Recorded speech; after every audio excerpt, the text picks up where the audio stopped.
My wife would be on me if that was the case, you know.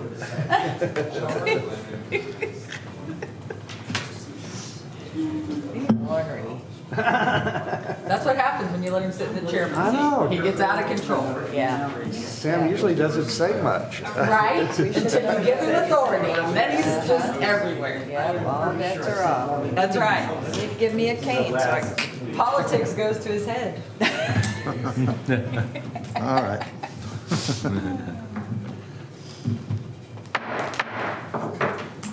Good morning, everyone. I'd like to call the June meeting of Finney County Economic Development to order. Appreciate everybody being here. I thought it'd be only appropriate with next week being 4th of July that we start our meeting with the Pledge of Allegiance to the flag. Please join me.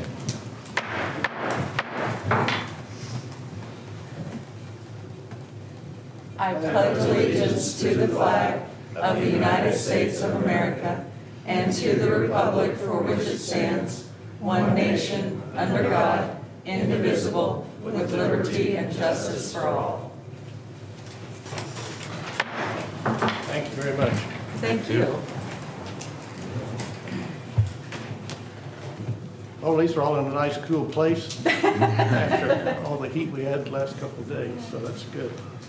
And before we get into our consent agenda and everything, with the exception that Stewart's out of town, we have a full board here today. And although we made it official last month's meeting, we want to again extend our welcome to Lance and Janet as new board members to our Finney County Economic Development Board. Thank you. So welcome aboard. We look forward to your inputs. As we open our meeting here for the month of June, we have a consent agenda. You've all received your emails. Hope you got a chance to review those. Is there any questions about the consent agenda, changes?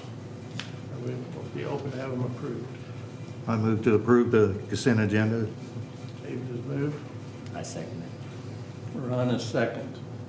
So we accept the consent agenda. If there's no further discussion, all those in favor say aye. Aye. Opposed, nay. Motion carried. Thank you.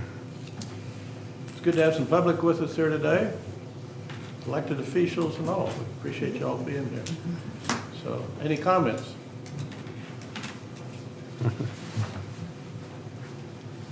Morning, Chairman Hans. You really know how to wield that gavel. I usually don't comment, but obviously we went back to Topeka last week. Finally got a tax package together that the governor signed after, in my watch, 4 vetoes. A little bit disappointing on the property tax side, about $70 to everyone who has a house of 100,000 or 75,000 or more. We got the income tax dual rate. I think that's a good thing, especially for the working folks who are on the low end of the spectrum. Food tax, of course, is put off till January 1st. That's when it is scheduled to go into effect. We'll see what happens next year. Obviously, elections have consequences. So if we hold our supermajority in the Senate and House, I think we'll get a lot more done on property tax relief. So always appreciate your input and what you do to increase the tax base. Thanks. Thank you. Thanks for being with us again today. And welcome, Janet Dahl. Thank you. Thanks for being with us today and appreciate all you do as a people. Thank you. Other comments from the public?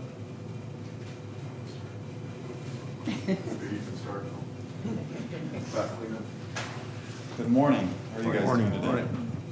So I wanted to come here and talk to you a little bit about the half-cent sales tax ballot issue that's going in front of the public on August 6th. So I want to let you guys know some important dates, specifically July 16th is the last day to register to vote for this election. So kind of wanted to give you guys some information over this half-cent sales tax and answer any questions that you guys may have or that you're hearing out in the community. So the half-cent sales tax started in the mid-90s due to a winter storm, I believe, and that governing body had to figure out a way to pay for that winter storm and the road damage. So they passed this half-cent sales tax with a 10-year sunset to help pay for those roads. I'll kind of give you guys these brochures real quick.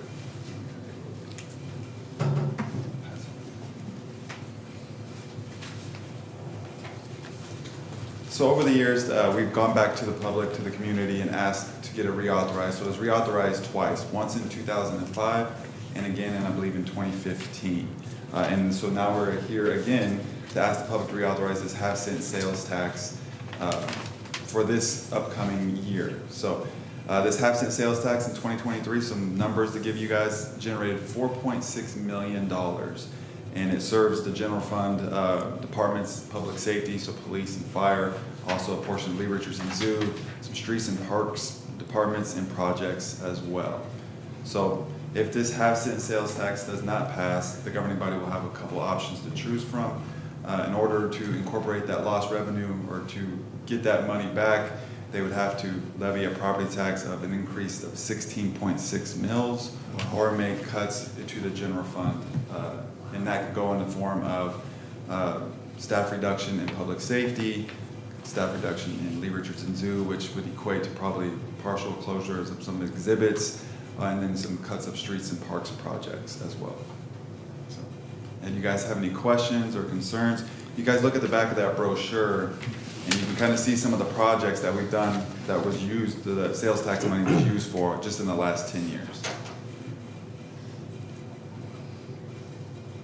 Questions? So one of the things we've been hearing in the community is that the city of Garden City is one of the highest tax cities in the state of Kansas.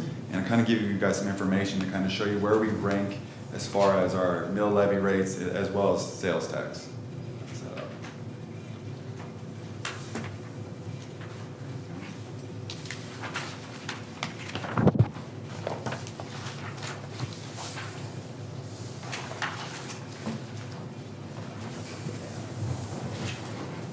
I have a question. I know you're going through city budget right now. When you go through that budget process, do you calculate this money as being voted for? Absolutely. So that's one of the reasons we're doing it now. So it actually expires on September 30th of 2025, but for the governing body to understand if we can incorporate that in the 2025 budget, and specifically the 2026 budget, that's why we're going to the reauthorization this next month. So you guys can take a look at the bigger sheet, and that's our sales tax number. Now keep in mind, this doesn't include special tax districts, but this is their base rates. And you look, I think Garden City ranks 21 of 27 as one of the lowest cities of the first class in the sales tax rate. And then you look at the mills levy per city, it ranks right in the middle. Now total tax from tax entities, it ranks towards the higher end, but that's one of the reasons is because we have a community college. But you can compare us to Hutchinson, Liberal, and Dodge, and we're lower than them. So.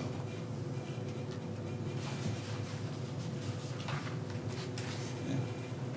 Kind of a little bit more information. I want to kind of come up and talk, but wanted some more information to kind of give you guys. Is in the past, the sales tax has been preferred by voters over property tax. And one of the reasons we can kind of give you some more information is because we have cell phone tracking data now that kind of tells us who's coming in, who's, where they're going, where they're shopping, where they're coming from. And I know you guys have gotten some reports, some great reports from Shannon of what the numbers are, but over the course of a year, it's over around 300,000 people coming inside of Garden City and shopping and eating. So helping contribute to well over 50% of that sales tax generation revenue that we got last year. Thank you. Thanks, Derek. I'm going to maybe tie this a little bit more directly to the work of the Economic Development Corporation. Since around 2007, but I would say probably more intensely since 2010, the community, I wouldn't say this city, I would say the community because it involved several partners, including FCEDC. We're intentional about developing the community's pull factor, specifically in retail, but also in other industries and services too. Kind of you heard language like regional center, regional hub, pull factor, some of those things. Well, what does that mean kind of in economics, or what does that mean to the city's budget? In the year 2003, our pull factor was 1.01, meaning we were leaking as much sales tax out of this community as we were bringing in.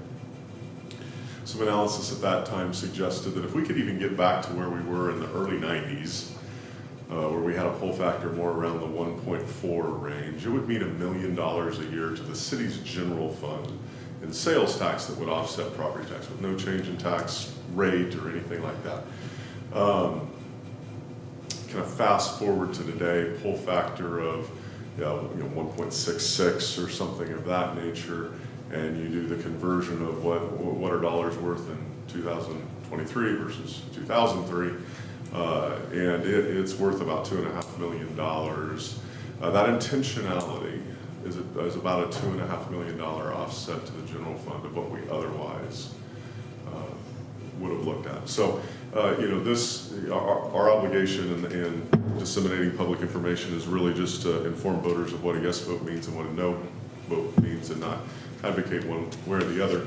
I will say that it's been an intentional effort of the City Commission over the years and our partners to look for ways to develop this community in a manner that would allow a property tax burden to be offset by sales tax revenue stream.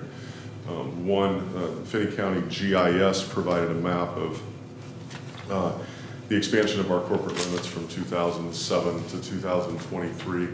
It increased our physical footprint by about a third. Interestingly, the valuation of our community in 2007 was around $1 billion.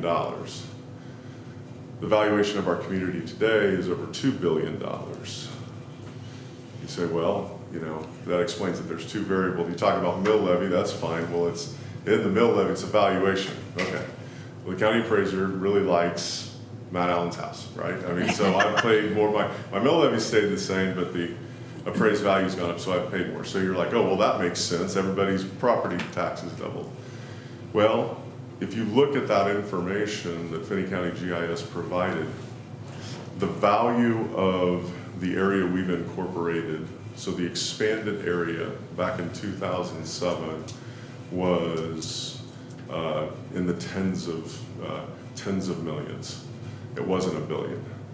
The value of the property, the 2023 value of our 2007 boundaries today is still around $1 billion.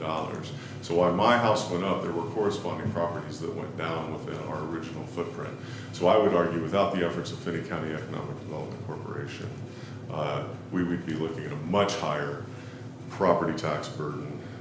We've seen the picture of what it's done for Finney County, but if you look and see what it's done for Garden City, it's offset kind of this kind of leveling or fluctuation between properties going up in value and properties going down in value.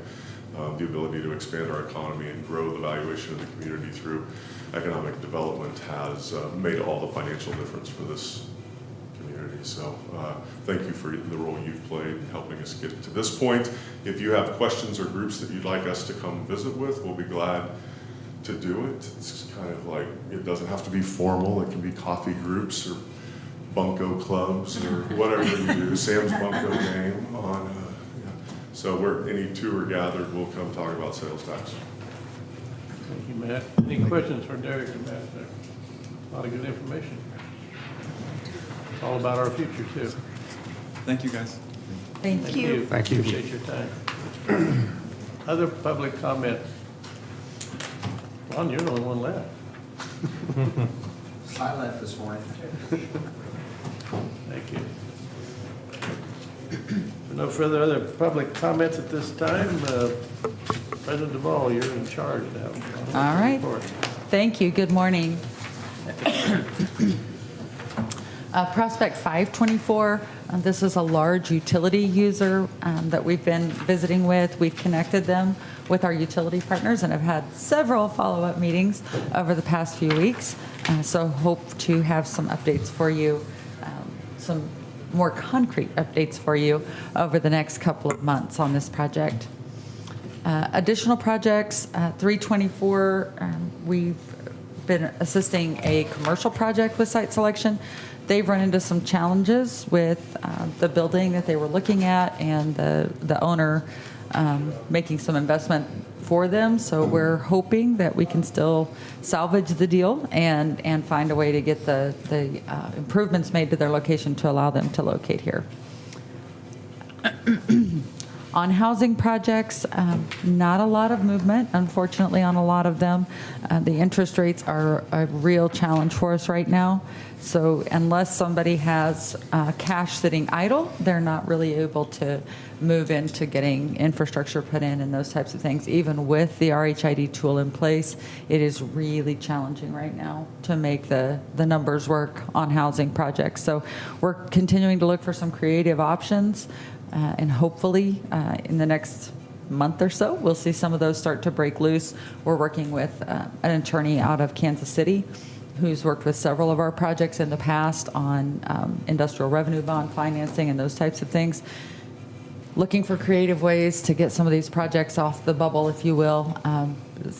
Empirical is moving right along and intends to be open before the end of the year, and we all understand that that brings a lot of additional people to our community, so we just can't let off of the throttle when it comes to housing. And as far as meetings, we have been pretty busy. I appreciate all of you who were able to be at the Burlington grand opening back in May. That was fun. Very cool to see that project come to fruition. The Woodmont group that did the redevelopment on that building has been very pleased with our market, and we're excited to say that they're looking for other opportunities to invest here. So we'll continue to work with them and hopefully find them some new fun projects to do for all of us, but certainly appreciate the redevelopment of that Walmart building, Sears building, whatever you affectionately know it as. It's really nice now that it's the Kohl's Burlington building. So very exciting to see that project come to fruition. We did go to Washington, D.C. Our local delegation went back in June, had good meetings with both Senators Moran and Marshall, as well as Congressman Mann. There's still a lot of moving parts and pieces, and obviously in election year, not a lot gets done. Unfortunately, there's a lot of name calling and mudslinging, but not so much work. So we appreciate what our folks are doing. I think we can all be proud of our delegation there. They certainly are trying to do the good work for the folks of Kansas, so we should be pleased with them. And then I was asked to serve on the statewide SBDC director hiring committee. We have gone through quite a process with that. We did end up interviewing 5 people, I believe, and ultimately the hiring committee didn't feel comfortable with any of those folks. So we've started over. We do have an interim statewide director now, and Grant has had the opportunity to start discussions and kind of get a feel for what the expectations will be under the interim, and then ultimately we'll be able to get somebody in that position that we feel like can do a good job. There's a lot of opportunity to expand the SBDC services in our state, and we're really committed to making sure that the person we select is someone who will carry that torch forward. Lots of meetings with higher education over the past month. Good activities there. I think in the next board meeting, maybe not until August, but probably next month, we'll have some pretty good presentation to provide for you regarding data that we've collected and information that Shannon's been working on to kind of show that need for higher education and how we can work through our community college to ensure that we're giving our folks the same opportunities that others across the state have.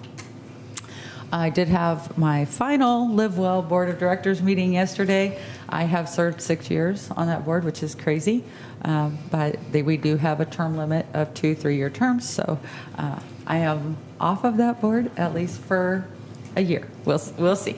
So really pleased with the good work that Live Well has done, though, and I think we should all be very proud of what's been accomplished, especially considering that we had somewhat of a health crisis that y'all might remember in the last few years, and Live Well did a great job of bringing funds into our community that otherwise would not have been here and leveraging those dollars for the health of our community. So I believe that's all that's super important from what we've done in June. We do have the Garden City Regional Airport grand opening today. We hope you can all be there. That's at 9 o'clock this morning. And then the Kansas College of Osteopathic Medicine will have their summer immersion program, they call it, their student group that gets to come out here in the summer and do tours. So we'll entertain them on July 18th and 19th.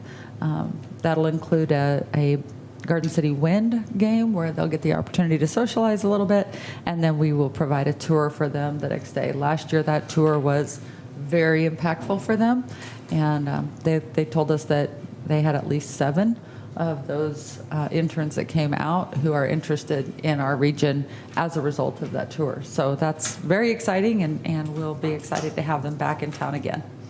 And that is all I have for you, unless you have questions. Questions for Lana? What goes on every month, so. Thanks, Lana.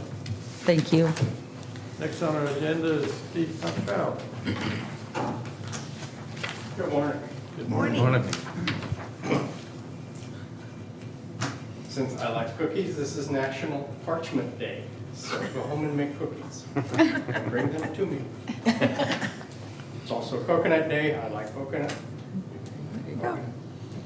Last but not least is Tropical Drink Day. So go have a Mai Tai or Okay. Pina colada. fruit With the pina cookies. colada. With the cookies. With the cookies. With the cookies. Yes. True story. I used to sit on my front stoop when I first moved here back in '75.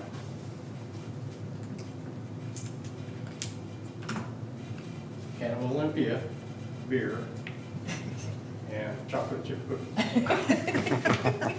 And a cigar that I would use to burn ants as they were walking. Great times. We received one RFP since the last board meeting from KDOC. We did not submit because the prospect only needed 3 million gallons a day of water, 1,000 employees, and 1,000 acres. We could handle one, but not all 3, maybe, or even none. And I got one last night to send it out, but it's only for Wichita and East. So okay, thank you. Quit that. On the commercial side, I've been continue working on concepts for new commercial development. Those are moving quite well. I think we'll see some traction here in the coming months. So it's always nice to see something start to happen. Sligo Station had a lot of activity in June. The PCD plan and rezoning were approved by the Planning Commission on the 20th. The City Commission will take action at a later date when we've got everything lined up. There are numerous public hearings involved in that process. So. Also on the 20th, Planning Commission approved some rezonings for an area we call Reno, which is Jenny Barker and 156. It's an old George Rapp, had a half circle on the ground. Runs from Jenny Barker down to DD2, butts up against Antelope Hills to the east. The highway frontage of that was rezoned to general commercial, and the balance was rezoned R3, with the exception of a piece that the Petra Group had bought earlier, and they're handling their own rezoning yet. So, moving forward there. I met with Chris Bruckner, who owns Bruckner Truck Sales, about helping market their old building after they get moved into their new one north of the truck stop up on the highway. So,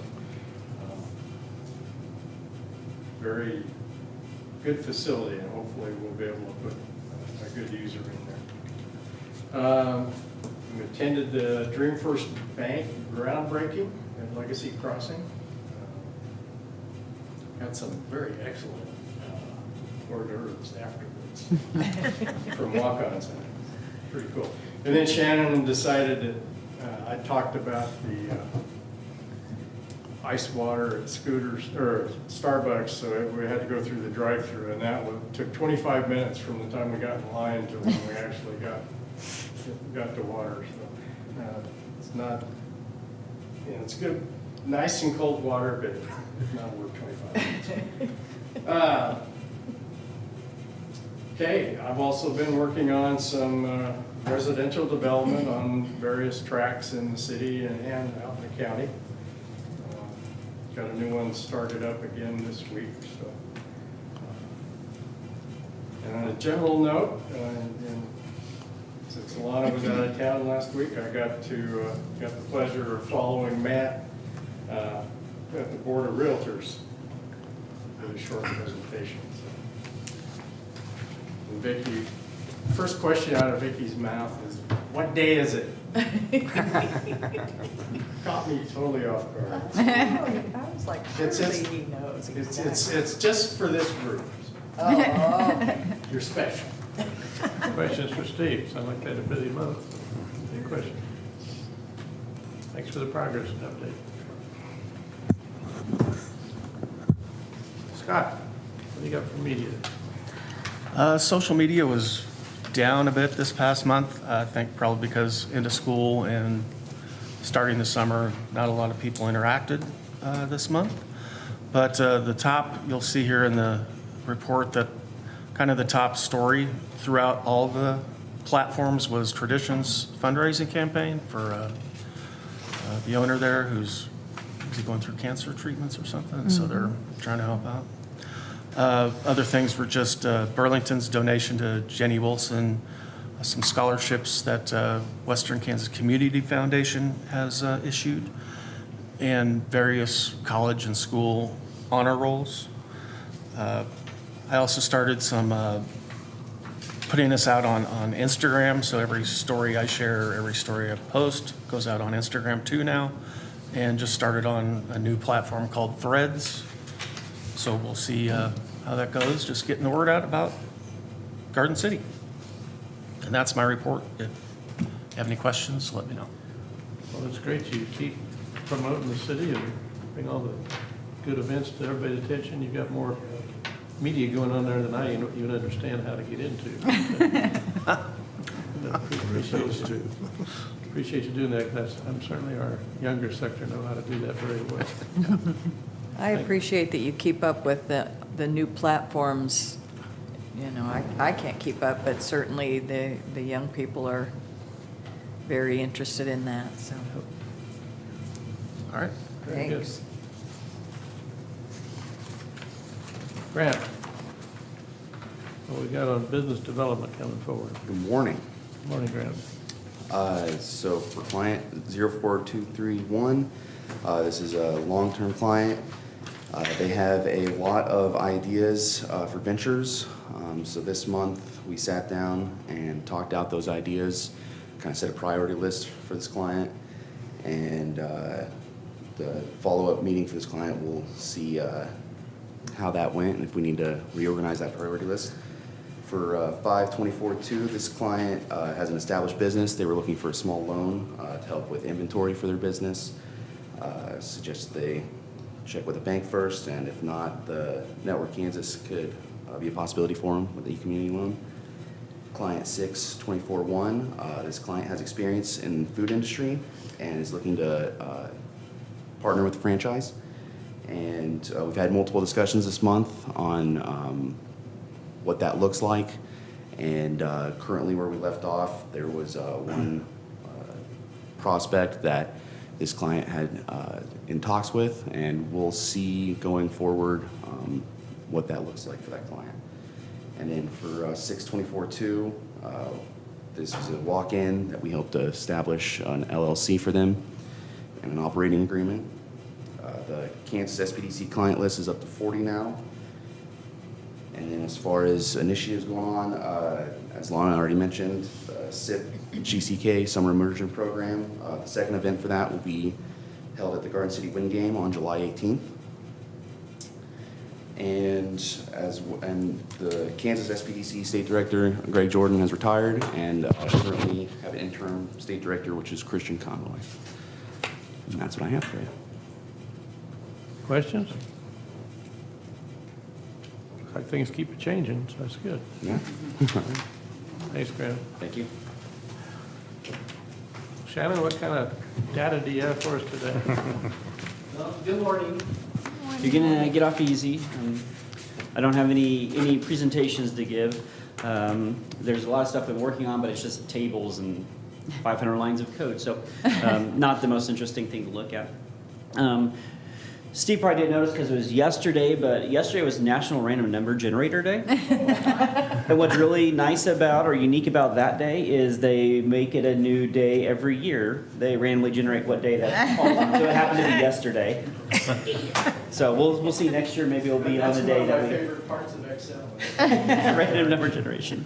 That's how I come up with codes. Yeah. Just to follow up on what Derek and Matt said about the sales tax, and kind of went into it, but already with Burlington and Coles, we're over 200,000 people that's gone to that already. If you look at a map of where those people are coming from, it follows our typical map that we all know, but just remind everybody, we're talking Lamar, La Junta, Colorado, all the way out to Greensburg, all the way up to Grant, Nebraska. Have you heard of Grant, Nebraska? Yeah. We actually had some people from Grant, Nebraska, which is further north than McCook, Nebraska. A little bit North to the and west. into the west, yeah, a little kind of cut out there, all the way down to Perryton, Texas, like we normally see. So when we're talking about the people that are coming in, when we're talking about burdens for community support between property tax or sales tax, again, just a reminder that when we talk about a property tax, that's people that are living either in the city or in the county. We're talking about sales tax, that's more than half of that is coming from people outside of the city, and we see that time and time again with the different projects that are coming in, like the new Burlington and Coles, where we're bringing in. There's no way 200,000 people are all from Finney County. We don't have that many people in Finney County. That's spread amongst the whole region, and not just people in Kansas, in different states as well. So, but they did a good job of covering that. Some of the projects that I'm just going to be quick because I told Vicki I was going to be under a minute and I'm already way over that. Went to the water conference in Dodge where they were trying to figure out a statewide kind of push of what's the priorities between the aquifer and surface water and water quality. A good day to talk about things, and in good, Sam was at that meeting as well. I think we got some good process. Julie Lorenz, who's a previous Secretary of Transportation, kind of was the MC of that and kind of got everything done. So that was good to go to that. Went to the Highway 83 Corridor Summit. So that's with all the counties that are along the Highway 83 in Kansas, talking about how we can do advocacy to work on getting all those the expansions and all that stuff. So that was up in Scott City. That was a really good time. I've been doing a lot of work with Placer, our cell phone tracking data. They've just had an update, which brings good things and brings things that we have to figure out what's actually happening in the changes when we see some changes. So I've had some meetings with them and talked with their product development, or not the product development, the program development team, where they're you could actually talk with the developers. It's what are we really talking about, and when we're doing these measurements, what is it? What do you really mean when you say you are measuring somebody where they live? Like, what does it mean to live somewhere? So all that kind of stuff. So lots of really interesting things to me, probably not to anybody else who's listening. Where's the justice planners and Susan Richmeyer and everybody when we're talking about our future populations and population projections for the next 50 years of our incarcerated population and what we need to plan for. They were going to be using Jeremy Hill's numbers for our population projection. Remember, that's the one that said that we're going to have a baby bust over the next 5 years because we don't have the college age kids right now. So actually met with them, super smart guys working on that on the justice planner sides. That was a fun conversation just to talk with those guys. But we gave them a more reasonable projection when we're talking about males and females growth over time over the next 50 years. So worked on that, and then just finished up getting the data over To the rest of the team for our eye care project with GMD3, remember that's that report that goes to every person who has a point of diversion, every who has a water use in Southwest Kansas. They get the report that tells how they're doing versus their region, their sub-region, which we have about 20 regions in Southwest Kansas and about 60 sub-regions in Southwest Kansas. And it tells what their water usage looks like compared to their neighbors, and then also how much water they have in aquifer, how much do they need to cut to have what they call Q stable, which is to have a stable aquifer. And the good news is, actually from last year, we even see that amount that we need to cut has been reduced again, about 1%, 0.5% across the board.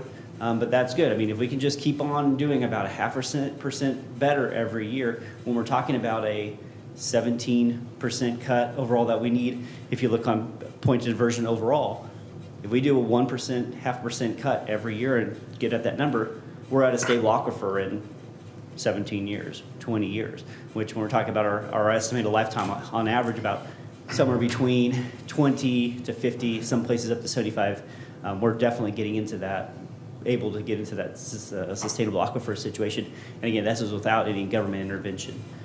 So lots of stuff, no charts. Any questions? So, all right, thank you. Thanks, Janice. New business, what kind of new business we have coming forward? Not a Today's thing, meeting? sir. None of, how about old business? Nope. Oh, we just don't have any business, period, just We report. just don't have any business. All right. Upcoming events, other than our airport opening today? The sales tax vote and the primary election coming up. That'll be a big issue, and I'm sure Shannon will have all kinds of information for us on that next month. Okay, very good. Yeah, we all need to be mindful of the primaries coming up here in August and that, and be educated and ready to vote. We have our next regular meeting here on July 24th and again on August 28th. We have reason for an executive session. We do. We do, okay. Before we move into executive session and taking adjournment for our regular meeting, just want to wish everybody a happy 4th of July coming up early here next week, and stay cool as you can, stay hydrated, be safe. Keep your fingers. Keep your fingers, that's right. Careful with fireworks. Or at least not. Okay. This time we'd entertain a motion for adjournment of this meeting and move into executive session. I so moved We'll need about 20 minutes. for 20 minutes in executive session. Okay. Second? I'll second. Shannon will second that motion for adjournment and executive session. All those in favor say aye. Aye. Aye. Opposed, nay. Motion carried. Thank you.